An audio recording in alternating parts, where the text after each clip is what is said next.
Hi, everyone. Welcome back to the Minute Women podcast. My name is Grace. And I'm Linnea. And we're here for another episode of Have You Got a Minute? We sure are.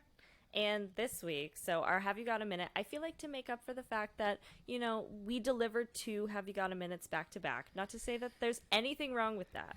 Because it's our show. And it's our show and we do what we want. It's our goddamn show. And there's no rules. But to kind of make up for that, we kind of decided that this week's Have You Got a Minute, we're not going to talk about a heritage minute, but it is going to be me teaching Linnea a little history and teaching myself because I really had no idea about this. But it was something that I really wanted to talk about, and I think that it's really important. Then I am excited to hear. Are you ready? I'm ready. So this week we are talking about the incredibly important Canadian invention of the Wonderbra. What? Yeah. To be completely honest and transparent here, when you started, I was like, oh man, it's going to be the zipper. And I've got no qualms with the zipper. The zipper is a great invention. I was just like, okay, we're going with the zipper. The Wonderbra is Canadian? It is. And so I knew Wonderbra was Canadian, but I didn't know like how deep the roots were. Oh, they're deep, eh? Deep roots. So we're going to go over the history of the Wonderbra for like people who aren't aware. Wonderbra was like the first company that had like what you know as a normal brassiere. Yeah.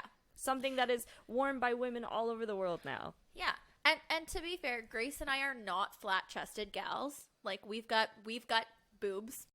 Today, I feel like it's not cool to have boobs. Like, growing up, you needed to have boobs, and now all fashion is like, yeah, here's this, like, spaghetti strap or, like, no strap top that you just, like, the expectation is you would wear it without a bra. And I'm like, that's not an option for me. Yeah, all these little backless numbers, I'm like, okay, those be really cute and all. But, like, these girls who wear these little stick-on things over their boobs, I'm like, that's not enough for me.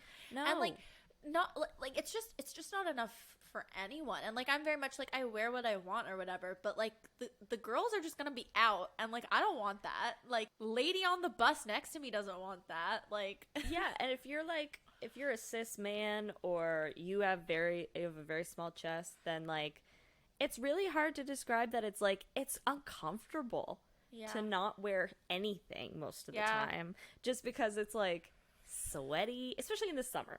Oh. In the summer, it's just like, I don't even want to get into it. No, it's just so much sweat. Like, I finish a shift waitressing. So I usually wear a sports bra because I like to be comfy, especially if I do, like, a double shift or something. And there'll be, like, a point where I'll just go into the bathroom, and this is disgusting. But it's just, like, the boob sweat is unreal. It's, like... I literally put deodorant on, like, always, before I go for, like, activity. Before I get, like, when I get up in the morning, it's like pit between the boobs, and it's like, okay. Pit, like, tit. Yeah, pit. Oh, yeah, because the underneath boob sweat. That's the worst for me. I have this problem, because, like, on the weekends, I waitress and some evenings, and I have this issue is that I'll carry people's plates to them or away from them, and I'll get sauce, like, right here, which I'm motioning to Grace is, like, under my boob. I can't see what's underneath my boobs in the run of a day. Like, I don't know what's down there. And so the girls will be like, Linnea, you've got sour cream all over your left tit. And I'm like, where? Like, no, I don't. And they're like, and then I, like, lift up my shirt and I'm like, oh, fuck. Like, again. How long has that been there? Yeah. So we're going to talk about the Wonderbra patent design. Hell yeah, we are. Which I always knew was a Canadian invention. But actually, I knew it was a Canadian company, I guess. But the inventor actually lived in the United States. So we're gonna get into it. Okay. I'm also just like going to the Wikipedia page to look at this because that's fine. Because it's our goddamn show. It sure is our new mantra. So before the Second World War broke out, elastic materials were rationed and unavailable for clothing. Of course. I'm sure you probably hear it with, like, nylons, especially. Like, girls, like, drawing on nylons, which is fucking insane. Insane. Because I always felt the opposite of, like, oh, my mom's making me wear pantyhose. Wear nylons, yeah. Yeah. Israel Pilot, which is the guy's name. Oh, he's not an Israeli pilot. He is not an Israeli pilot. His name is Israel Pilot. Okay. His name is Israel Pilot. Okay. Israel Pilot designed an improved cup with a diagonal / shoulder strap attachment. So, you know, he's looking at brassieres and he's like, I can make this better. What a guy. This innovation on existing bra design provided more comfort and freedom of movement for the wearer. He coined the name Wonderbra in 1935. So I'm going to show Linnea a picture. Maybe we can show it on our website. But this is the original Wonderbra. Oh, yeah. Okay. That So was it's kind like- of what I was envisioning. It's like a bullet bra almost, but like soft and not obviously the Madonna bullet bra. It also Or comb bra. doesn't look uncomfortable. I mean, it's No. not the shape we're used to, but it looks kind of satiny. Like, it looks... I feel like that shape is coming back though. Yeah. The Like- straps are thick, which I like. Like, they're Mhm. not, like, super skinny, so you actually feel supported. Mm-hmm. But bringing it to Canada, so in 1939, Mo Nadler founded the Canadian Lady Corset Company. It's always men. Ugh. He created a small sewing shop in the heart of Montreal to make well-fitting, good-quality bras at a mid-range price. So at the time, also, fucking, if you don't wear bras, you have no idea how fucking expensive bras are. Oh, it's outrageous. At this time, a bra costs between $1 and $1.50. And Okay. that's mid-range. Okay. That's Today, a a nice cheap bra is like $25. I was going to say 30. Yeah. Like, As part of this effort, he traveled to New York City and he met with Israel Pilot and licensed the Wonderbra trademark and the Oh. diagonal / patent. In Canada, the trademark lost the hyphen, so initially it's Wonder-bra. It just became one word. Wonderbra. And then they reintroduced Wonderbra, no hyphen, into the U.S. market. It's Okay. like, they'll never suspect a thing. They'll never know. During the wartime years, Canadian apparel manufacturers were subjected to quotas on materials, so you can't just like buy as much nylon as you want to. Elastics were unavailable, affecting the comfort and design of women's underwear. The diagonal / offered a better fitting brassiere without elastics and became that became a competitive advantage for Mo. From 1939 to 1955, Canadian Lady marketed several lines of intimate apparel, including girdles, panties, slips, swimsuits, and brassieres, under the Wonderbra brand. The company also created sub-brands to target different socioeconomic and lifestyle segments of the consumer market. In contrast, in the U.S. market, for Wonderbra was actually quite a stagnant brand for Israel Pilot's companies. So for whatever reason, Wonderbra is like really popular in Canada, but not in the U.S. Weird. In 1952, Canadian Lady launched Pedal Burst with anticipation. That just sounds like it's like a menstruation thing. Pedal burst. With anticipation of tough negotiations with Damour. So Damour was Israel Pilot's U.S. company. Okay. Around the expiration of the patent in 1955. Okay. This new line also adapted to a new fashion trend towards a pointed bust designed by Christian Dior's new look. The Pedal Burst by Wonderbra line was successful and delivered 50% of bra sales by 1957. The post-patent negotiations were led by Mo Nadler. Damour no longer had leverage with a patent, but still demanded that the Canadian Lady stopped using the designs and return the pattern templates. So they're like, you can't make Wonderbra anymore. And they're like, but Canadians love Wonderbra. They all want the Wonderbra. They don't want that Italian and French bullshit. None of that crap. They don't want elastics. They don't want a new look. They just want the Wonderbra. They just want Wonderbra. And it's one of those things where, like, I guess it's maybe a Canadianism, but, like, growing up, Wonderbra was just, like, the name for bras to me. It's like what I my don't know if mom that's calls like universal. bras. Yeah. Yeah, like a specific kind of bra, like a push-up bra was a Wonderbra. Yeah, it's You know like what I saying mean? Kleenex when you just mean like facial tissue. It just Yeah. like, became synonymous with like a nice bra. Yeah, or like Kraft Dinner is macaroni and Yes. cheese. I don't know if that's like a Yes. thing in the US. Probably isn't, given the fact that they weren't super popular. Mo Nadler ignored this demand. So he's like, I will not give you back the pattern to Wonderbra. make this bra. Also, haven't you been making it long enough that you just You're wanna right. know? I honestly just assumed Wonderbra was like German, and it was like Wunderbra. Wunderbra. Wunderbra. I really did. I was like, oh, that's the Germans again. Just thinking about boobs all day.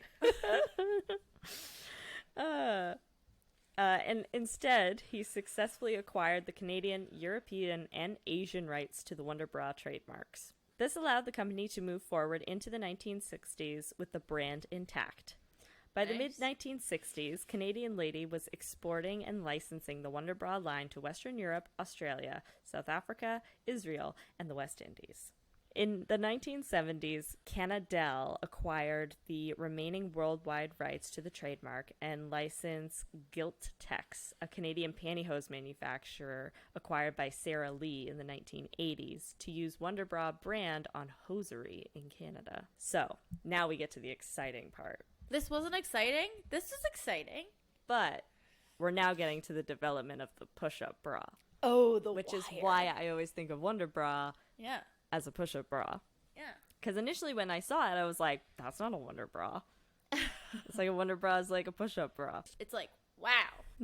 Wonderbra is like infomercial push-up bras for anyone who's not from Canada. It's like they would be on the TV and it's always like a woman in like modest Spanx and a push-up bra. Always. And it's just like Wonderbra. They also, I think, sold them through Sears. Because I remember them being in the Sears catalog. And it was always, a woman in, like, not biker shorts. Like, before biker shorts. It was, like, Spanx. And then just, like, this bra. And her boobs were just, like, up to her chin.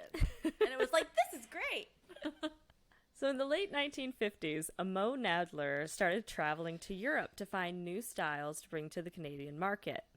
In 1960, Wonderbra introduced a lacy half push-up bra designed in Europe as the pigeonnette, meaning pigeon-breasted in French. Which I guess they're very, like, plump-chested birds, but I've never thought of pigeon as, like, a good thing. You know, like, pigeon-toed. Like, my nana. Oh, my nana. Just, like, anytime we're walking in a public place, she'll be like, that girl's awfully bow-legged, or that guy's awfully pigeon-toed. And, like, they're not. She's just so hypercritical of everyone. As a very pigeon-toed person, I've never noticed. You don't need to say it, because I see it in myself all the time. I've literally never noticed. It's this whole thing where, so, for listeners, I don't go to doctors. I'd rather live with chronic pain than, like, go see doctors for whatever reason. It's you know? true. And my right foot, I have really bad plantar fasciitis, and I have for years. What? Yeah. But I don't want to wear orthotics and stuff. I wear orthotics. But I don't wanna. Why? Because they're ugly. They're comfy. Anywho, I walk pigeon-toed mostly because of that. I've never noticed. Yeah. Anyways. Sorry. Getting to know me. Getting to know you. Okay. So anyways, we got pigeon bras. And in 1961, Nadler directed Louis Poirier to develop a deeply plunged lace push-up bra design numbered the 1300. Like James Bond shit up in here. I guess so. Canadian Lady licensed 3 models. I love that they're like cars. Yeah, right? Oh. This is a company ran by a man. I really thought you meant like license 3 models. Like they got 3 models to wear these bras, but nope, the bras. No, I like read ahead. I was like, oh, maybe you're right. But nope, it's 3 models of the bra, I'm pretty sure. So it was the Wonderbra Dreamlift model, the 1300 design, that became a first UK success in the 1990s. So a European sensation in 1993, and then the one and only Wonderbra was finally launched in the US in 1994. Oh, wow. In the late 1950s and early 1960s, the majority of women were still wearing highly structured undergarments. Girdles were considered the ladylike norm and represented close to 40% of the industry's sales by volume. So that means like more people are buying girdles than bra or underwear. Okay. That is weird. I know, because it's like a girdle is the one thing that's like not mandatory, sort of. I don't know. I guess for them it's not the case, but like no. The 1960s also brought to Canadian Lady the challenges of feminism, fashions, and the sexual revolution. Ooh.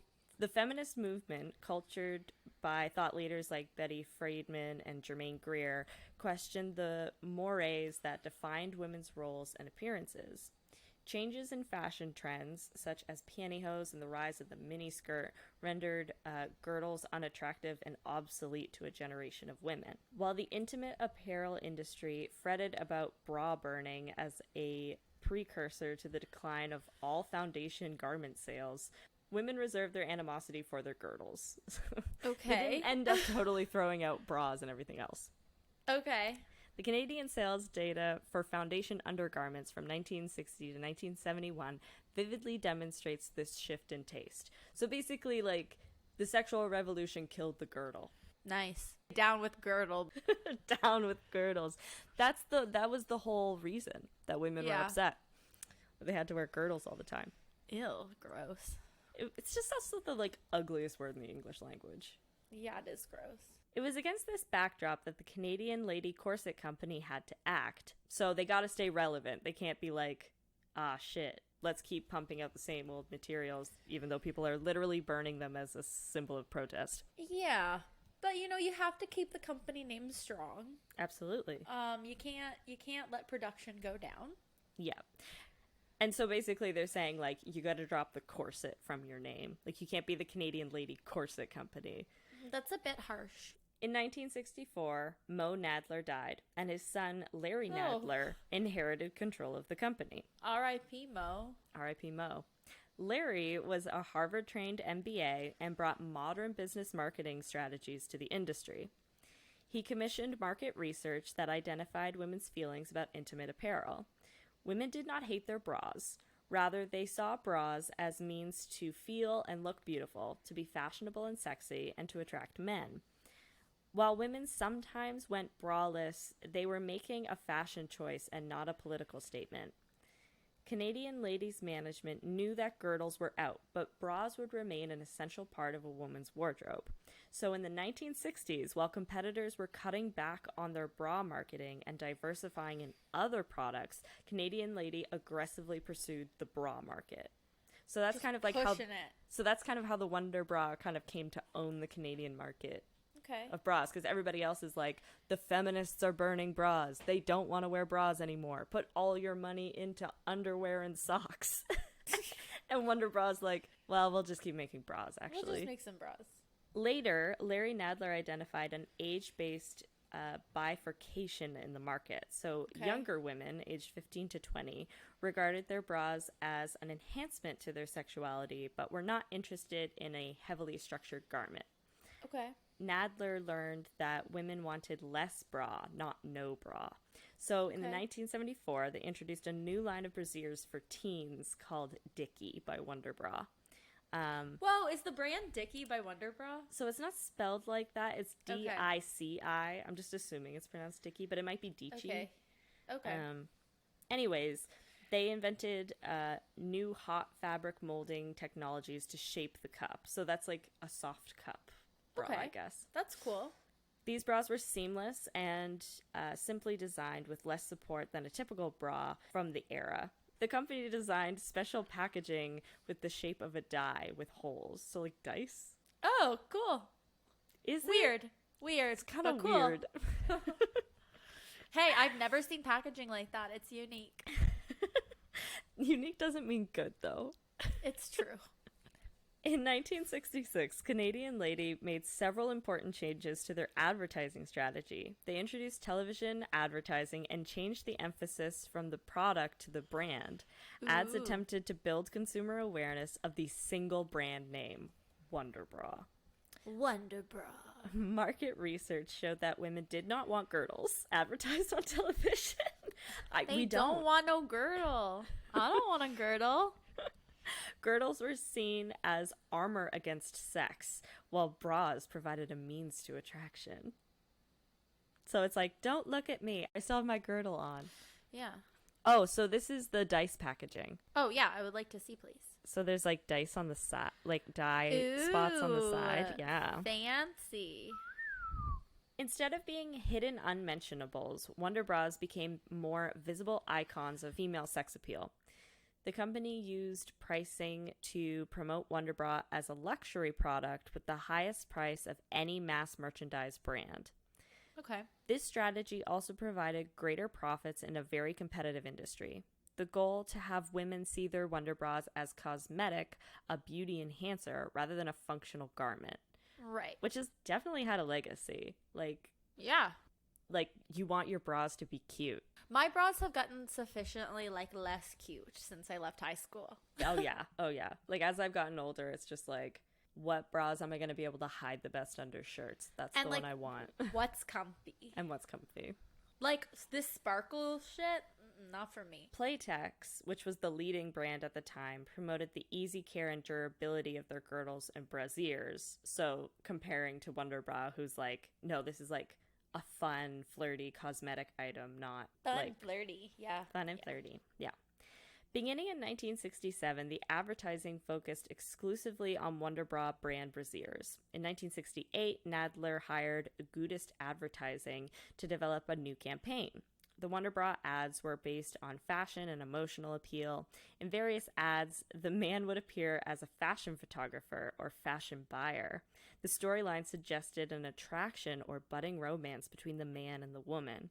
The voiceover and the jingle featured a man's voice, and the commercial showed an actual woman's torso naked except for the bra.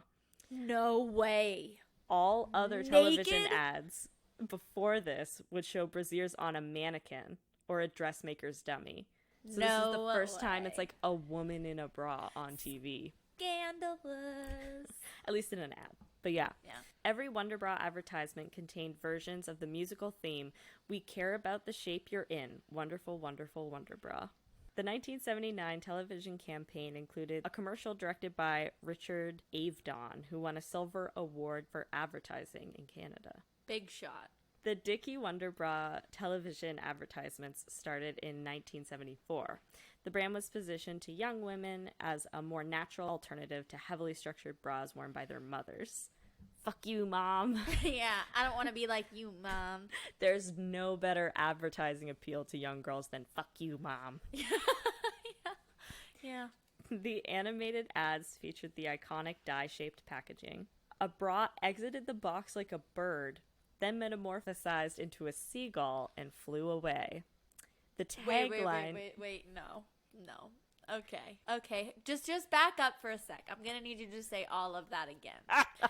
So the bra comes out of the box, flapping... That looks like a dice. That looks like a die. That looks like a dice, and then it's flapping like a bird, and then it metamorphosizes into a seagull and flies away. So the bra starts off flapping? Yes. And turns into a seagull. And then becomes a bird, yes. It's just, that's me pitching it. I'm like, okay, so this is a bra, right? But it's also a fucking bird. A fucking bird. Okay. And this was apparently to reinforce the spirit of freedom and nature of of these like Dickie Wonderbras. And the tagline is, "Let it be Dickie, Dickie or nothing." None of this goes together. I don't. A dice, a bird, a bra. I mean, clearly let it be it's Dickie or let it be nothing. Like, I don't get it. Clearly it's good advertising research because it works. Like, it's a very successful brand, but it's just like part of it is just like, as a teenage girl, I don't know if I would have been like, that's fucking tight. Yeah. That's the bra I want. So from 1972 to 1977, the company doubled its wholesale revenue. By 1979, Canadel dominated 30% of the Canadian market and $27 million in sales. That's a lot. Yeah. That's a lot now. That's a lot back then. So it's by far the most popular bra company in Canada. Around 1991, Gossard was selling the Wonderbra lines under licenses that were going to expire in January of 1994. Okay. Soon after the negotiations started, something unexpected happened. At the time, the plunge style was a good seller in the UK market. In 1991 and 1993, UK sales of that Wonderbra style quadrupled. Several factors might have contributed to this boom, including an article in British Vogue on the return of the padded bra, a Vivienne Westwood-inspired fad for corsetry, and the Gaulier. I don't know rich people's names. They're hard. That's okay. driven for a yearning for underwear as outerwear. Ooh. So then Wonderbra was like, yes, we still get to dominate the market. In 1994, the Wonderbra achieved a high profile for its racy Hello Boys campaign. I will now show you the Hello boys. commercial. Hello boys. Hello boys. Okay. There's a lot of cleavage. I see you. There's an urban myth attributed to this billboard where it's like a woman in a black bra and panties and like her tits are up to her neck, which love that for her. There's an urban myth attributed to this that it caused a number of car accidents because it was distracting drivers on the highway, but there's no actual proof of this. I believe it, especially if it's not like everywhere. I mean, God, you can't get away from seeing half naked bodies in today's media, I feel. But if that wasn't the norm, if you're used to seeing ladies in turtlenecks, I mean, I feel like you're driving on the freeway and it's like, bam, boobs. So at some point, Sara Lee purchases Wonderbra. Why? Well, I mean, it's a good move for them. I'm just not exactly sure when it happens because they go from being rivals to being the same company. And so there's a Playtex division of Sara Lee, and they were given the responsibility of introducing the Wonderbra style to the United States. So this is the same bra that's super successful in the UK. Yeah. For whatever reason, it's not doing as well in the US. I guess a big part of the reason it wasn't working was because Victoria's Secret had just launched Miracle Bra, which is also a very famous push-up bra.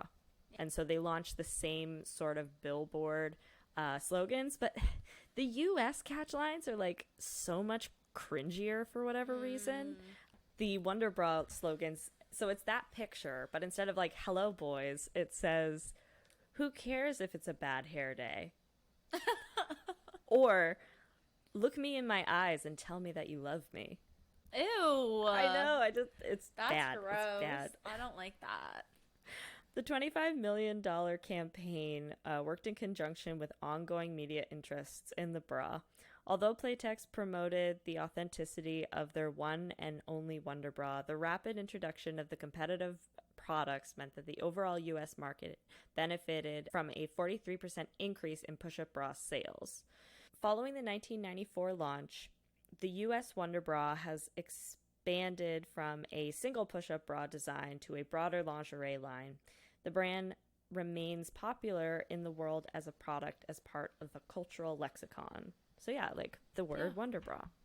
As of late, the only significant thing is that the Wonderbra trademark was Sara Lee owned, and then they sold it to Hanes. Yeah. Who, in my mind, mostly makes men's underwear, but they also own Wonderbra. Yeah.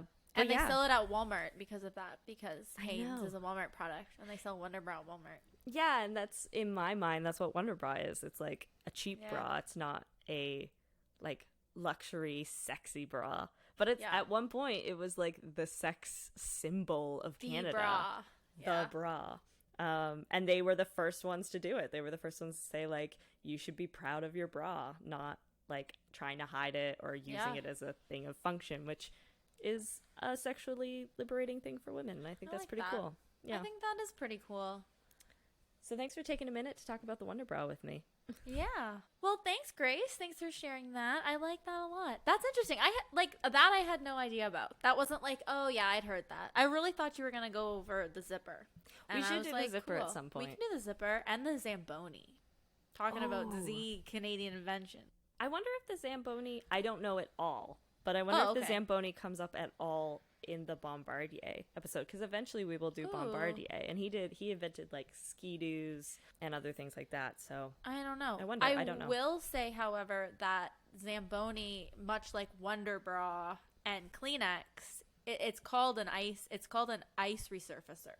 Oh yeah, it's a like currently where I work at the Linnea County Lifestyle Center, we just purchased a new ice resurfacer, and it's an Olympia. So we can't actually call it a Zamboni because it's not. But do you think that stops everyone from calling it the Zamboni? Well, we really hope that you had a minute to listen to the story of Wonderbra and how it's a great Canadian invention. And we look forward to sharing our next Have You Got a Minute with you. Yeah, and if you haven't gotten enough of us, you can go over to our website, minutewomenpodcast.ca. You can check out all of our old episodes there, as well as links to our social media pages. And you can also go check out our merch store, which, you know, if you want to send us a little money, that's the best way to support the podcast right now. And you can get yourself something nice.